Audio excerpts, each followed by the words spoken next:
कर्नाटक से किसानों से जुड़ी एक अहम खबर सामने आई है। तकनीकी खराबियों की वजह से रियासत के 44,208 किसानों को बारिश और सैलाब से फसलों को होने वाले नुकसान का मुआवजा नहीं मिल सका है। महकमा माल के वजीर कृष्णा बड़ेगौड़ा ने कानून साज काउंसिल को जुमा के दिन ये जानकारी दी। वजीर ये वजाहत MLC तिप्पनप्पा कमाकनूर के एक सवाल के जवाब में दे रहे थे, जिसमें कलबुर्गी जिला के सैलाब मुतासिरा किसानों को मुआवजा न मिलने का मामला उठाया गया था। रेवेन्यू वजीर ने बताया कि तकरीबन 3% किसान मुआवजे से महरूम रह गए हैं। इन्होंने इसकी वजह आधार कार्ड और सरकारी रिकॉर्ड में नामों का मेल न खाना बताया।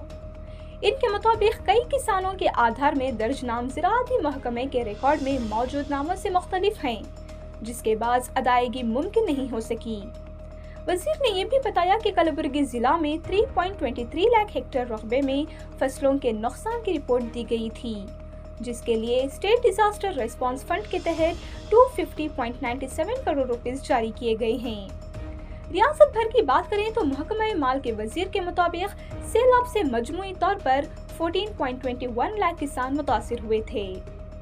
नाजरीन, ये जानकारी जुमा के रोज बेलगावी के सुवर्ण विधान सौधा में कानून साज काउंसिल के इजलास के दौरान दी गई, जहां इस मामले पर बहस भी देखने में आई।